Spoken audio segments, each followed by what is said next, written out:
Hello बच्चों, आज हम स्टार्ट करेंगे रो प्रॉब्लम्स। तो चलिए स्टार्ट करते हैं। In how many ways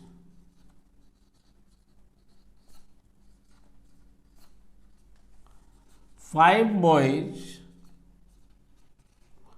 and four girls can be arranged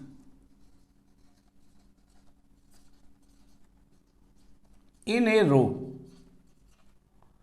such that first part no restriction, कोई भी रेस्ट्रिक्शन नहीं है, कोई भी बॉय कोई भी गर्ल रो में कहीं भी खड़ा हो सकता है। Second part all boys come together,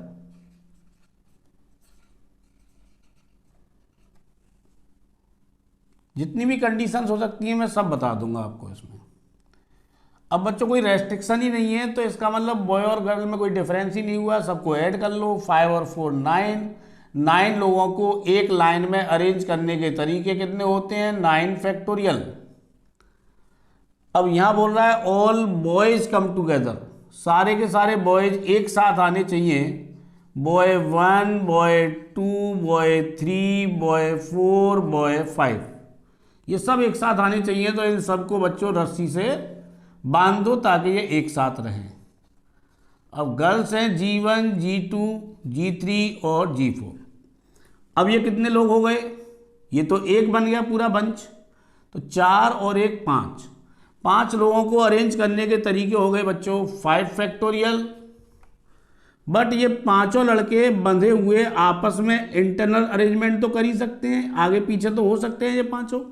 तो इन पांचों को अरेंज करने के तरीके 5 फैक्टोरियल। इसको सॉल्व कर देंगे तो आंसर आ जाएगा बच्चों। Third part all girls come together. अब कह रहा है गर्ल्स एक साथ आनी चाहिए, तो बच्चों गर्ल्स को बांध दो। G1, G2, G3, G4 इन सबको बांध दिया। अब रह गया B1, B2, B3, B4, B5। अब इनको जब अरेंज करेंगे तो सारी लड़कियां एक साथ ही रहेंगी। तो ये एक बंच बन गया, एक 5 और 1 कितना हो गया? 6 लोगों को एक लाइन में अरेंज करने के तरीके हो गए बच्चों 6 फैक्टोरियल। बट ये जो चारों लड़कियां हैं ये आपस में तो इधर उधर हो सकती है, तो चारों को अरेंज करने के तरीके 4 फैक्टोरियल। थर्ड पार्ट हो गया। अब फोर्थ समझ लो। Fourth part all boys come together and all girls come together. Boys भी एक साथ रहने चाहिए और गर्ल्स भी एक साथ। तो बच्चों एक रस्सी से तो बॉयज को बांध दो,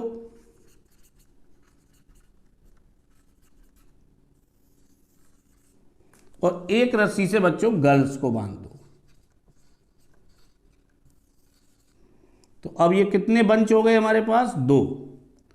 तो इन 2 लोगों को अरेंज करने के तरीके 2 फैक्टोरियल। बट ये पांचों लड़के आपस में तो अरेंज हो सकते हैं, तो 5 फैक्टोरियल तरीके। और ये चारों लड़कियों को आपस में अरेंज करने के तरीके 4 फैक्टोरियल। और कंडीशंस क्या हो सकती हैं वो भी समझ लो।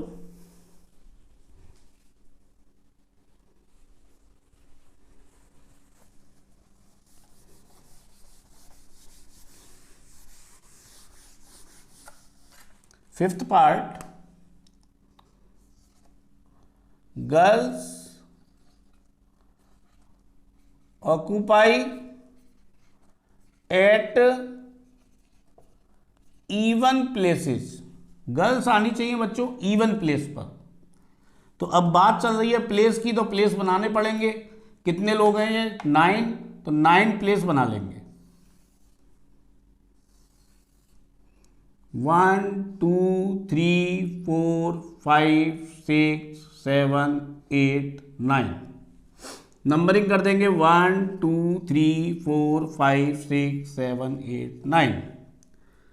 अब गर्ल्स आनी चाहिए इवन प्लेस पे। तो इवन प्लेस कौन कौन से हैं बच्चों? 2 है, 4 है, 6 है और 8 है। 4 प्लेस हैं और गर्ल्स कितनी हैं? 4। यानी 4 प्लेसों पे 4 गर्ल को अरेंज करना है, यानी कि 4 पे 4, 4 पे 4, 4p4। और बॉयज के लिए बच्चों कोई कंडीशन ही नहीं है, कहीं भी अरेंज हो सकते हैं। तो बॉयज कितने हैं? 5। उनको अरेंज करने के तरीके 5 फैक्टोरियल। अब इसको सॉल्व कर लेंगे। 4p4 यानी 4 फैक्टोरियल, 4 में से 4 गया तो 0 factorial into 5 factorial.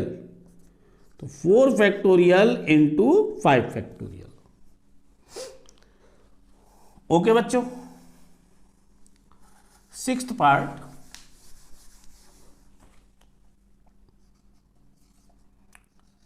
No any 2 girls come together. Line में कोई सी भी 2 लड़कियां पास पास ना आए। अगर वो नो एनी 2 बोल रहा है तो समझ लो हमें क्वेश्चन को गैप वाले मेथड से करना है, गैपिंग मेथड से। उसके लिए बच्चों पहले बॉयज को कह दो, बॉयज को कमांड दे देंगे, बॉयज लाइन में खड़े हो जाएंगे गैप दे देंगे। B1 B2 B3 B4 B5। तो ये पांचों बॉयजों को अरेंज करने के तरीके 5 फैक्टोरियल। अब बच्चों गर्ल्स कोई सी भी 2 एक साथ नहीं आनी चाहिए, तो उसका तरीका ये है, एक एक गर्ल हम इनके बीच में अरेंज कर सकते हैं। तो गैप कितने हैं बच्चों इनके बीच में? 1 2 3 4 5 6, 6 गैप हैं और गर्ल्स हैं 4। यानी 6 कुर्सियां हैं और बैठने वाले 4 हैं। तो 6 पे 4 को बिठाना है, तो टोटल वेज कितने होते हैं? 6p4। 6 पे 4, 6 प्लेस पे 4 वॉवल, 4 गर्ल्स को अरेंज करने के तरीके। अब इसको सॉल्व कर लेंगे बच्चों। 6p4 का मतलब 6 फैक्टोरियल, 6 में से 4 गया तो 2 फैक्टोरियल। 5 फैक्टोरियल की वैल्यू 120, 720 और इसकी 2 कैंसिल आउट कर लो इससे। 0 0 6 2 जा 12, 6 7 जा 42, तो ये 43 है। 43,200 तरीके आंसर। तो ये हो गई बच्चों आपकी रो प्रॉब्लम। मिलते हैं बच्चों नेक्स्ट वीडियो में। Okay bye.